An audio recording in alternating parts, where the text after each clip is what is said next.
And so what are you afraid of? Just say it simply. What am I afraid? What am I afraid? What am I afraid of? Getting it wrong? Another broken heart.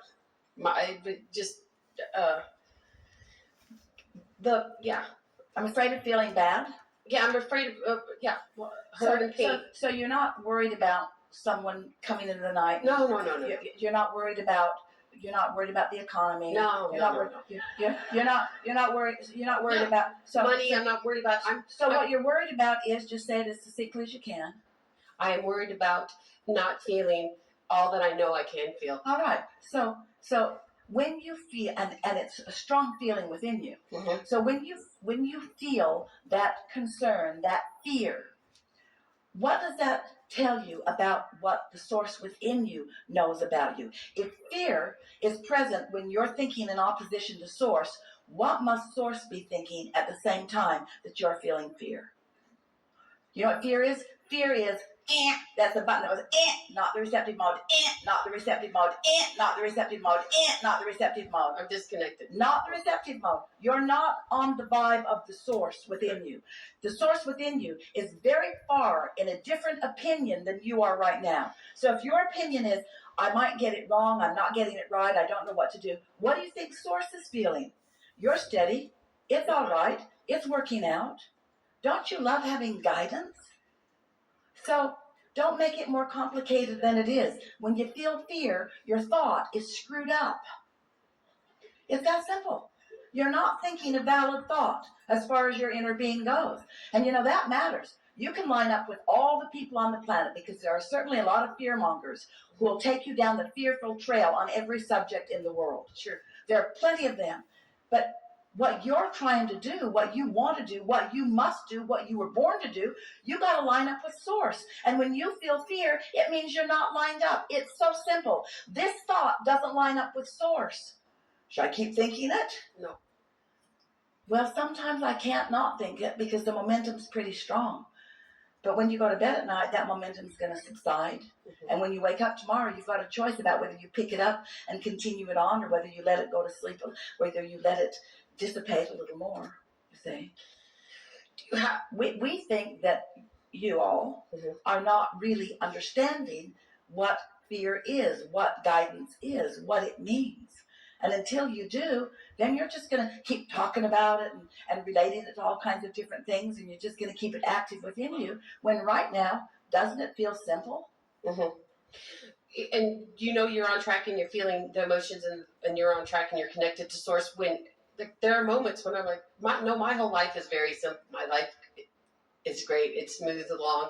I have plenty of money. I have the love. I have everything. It's just that I'm afraid sometimes I want to allow myself to feel enough that I could even feel greater, that I can even, it's so right now I've got myself pinched off from something that I want, and I'm afraid that I'm going to keep pinching myself off from something I want. So I think I'll keep talking about how much I'm pinching myself off from what I want. And I think I would like to give you some examples of the fear that I feel on a pretty regular basis as I pinch myself off from what I want. And we say, just back away from the ledge. Okay. Just back away from the ledge. Just don't keep going there. Stop talking about what you're not getting done. Yeah, okay. You see, when you really want something and you're not letting yourself flow toward it, it feels pretty uncomfortable. In other words, if you're driving along in your car and you're going 5 miles an hour and you're not watching what you're doing and you just bump into things, it's not really a big problem at 5 miles an hour. But if you're going 100 miles an hour and you're bumping into things, it's a bigger problem. So what you're worried about is going fast and bumping into things. And it's just because you don't have confidence in your ability to control your vibrational frequency. And the only reason anybody is worried about not being able to control their vibrational frequency is because they haven't been practicing it. Okay. You're just bumping into things and complaining about it, and bumping into things and complaining about it. When you have the ability, not not once momentum is really going, because law of attraction won't let you let loose of that thought in that moment. That it's already come from a vibration into a thought, into some sort of a manifestation, and there's enough momentum going that you're probably going to live it out in some way. And that's really what you're saying to me. I'm worried that I've got momentum going that I'm not aware of or that I'm not in control of, and it's going to turn into something that's going to feel really bad. Humans say, I'm waiting for the other shoe to drop. Even when things are going well, I'm worried that it won't last. I'm worried that it won't last because, and it's just because you practice vibrations that pinch it off from time to time. But now you know it. All you've got to do is deliberately apply it. Esther discovered several months ago that if she would sit with a notebook and just write something that felt good when she wrote it, if she would stay focused there just for a little while, that her heart would begin to swell, that lightheartedness would ensue, that her feeling of well-being would just wash over her, and that clarity would be the manifestation that would materialize in her mind. Just from a simple exercise of sitting and focusing on something that wasn't a problem. She also discovered that if she gets up wanting to be the forthright steward of her own empire, and if she gets deep into her email and looks at all the aspects of her world, what's happening over there, what's happening over there, what's happening over there, who said what, what's going on over there, that she could activate within herself a confusing, worrisome vibration over which she has no control, but what she could use as her reason to feel worried. You can look for stuff to worry about. You can look for stuff to laugh about. You can look for stuff to be playful about. You can look, but what happens with so many of you, we love you so much. We do. You are often, always, you are, say that out loud. You are sometimes, on a pretty regular basis, trying to justify your existence through your own struggle. You're comparing yourself with others, and in this comparative world, that's the way you sort of stack it up. And we want you to begin to express yourself in relationship with who you really are, because without your alignment to source, you don't have clarity, you don't have guidance, you don't have fun, you don't have flow, you don't have rhythm, you don't have what you know deep inside that is natural. And that's why you had a hard time even explaining it to us. As you began speaking just now, you didn't even know, you just knew something was missing. You didn't know exactly what it was, and you had no idea how to get to it. You just knew that something was out of whack. I can feel that I'm supposed to feel better, and I don't know what to do about it. And we say, now you do. Now you know what to do about it. If we were standing in your physical shoes, when we go to bed tonight, we would say, tonight I will sleep and all momentum will stop. And when I waken in the morning, I can start it wherever I want to. And then, first day or two, Esther did this. She didn't even make it till breakfast before she was off justifying her existence through struggle and sacrifice. There's a tendency to want to justify the good that's coming to you through struggle.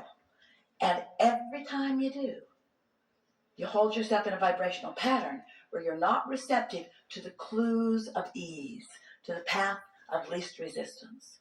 In fact, we're pretty sure, we know, absolutely, without question, that if a poll were given to the entire world in whatever language they speak so that they really understood the question that was being asked, and they were asked, does a good person in physicaldom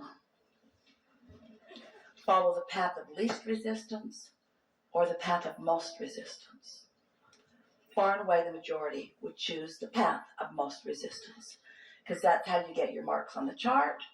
That's how you compare yourself with others. That's how you say, I'm strong, I'm brave, I'm determined, I'm willing to do what it takes, I'm willing to pay the price, I'm willing to get the mark on the chart.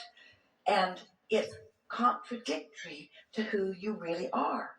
Who you really are knows that it's not your job to start from scratch on creating. that there is momentum already underway, that there was momentum that you set forth before you even came into this physical body that will carry you, and that all of the days of this physical life you've been adding to the intentions of who you are and what you want.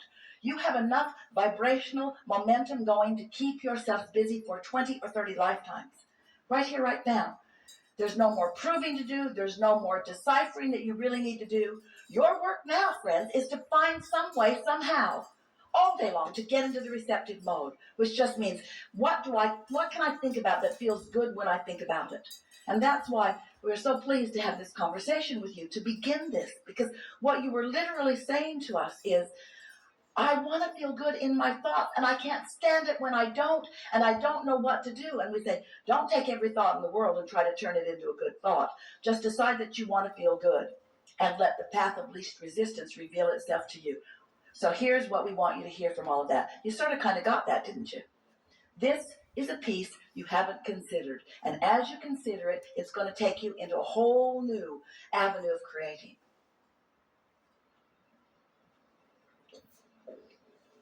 We've convinced you that when you think, you offer a vibration, and that vibration equals your point of attraction. Now we want you to consider this. You've got a vibration going, and the source within you really has a vibration going within you. So if you're not doing something to mess it up, that vibration that is at the core of you, that vibration that knows your value and knows your worthiness and knows how good you are and knows everything that you want, that vibration, if you're not messing it up, will become a thought. So what we're saying to you is, you're not really even the thinker of your thought.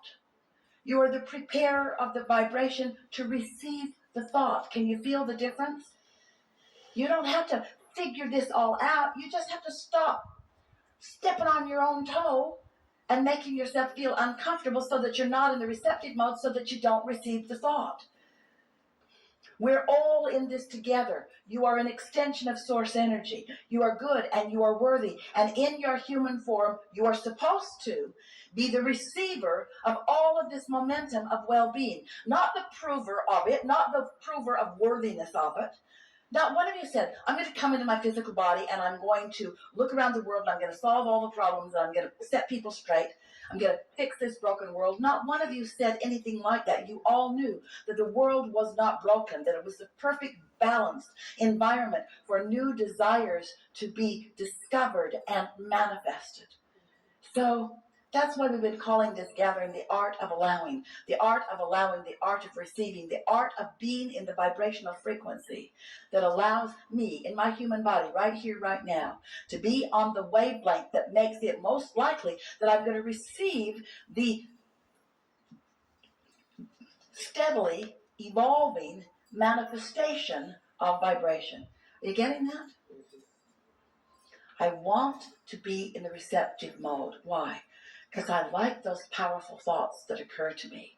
What does occurring mean? It means I was in the receptive mode, and therefore I was able to translate a vibration into a thought. That's what Esther's doing here and now.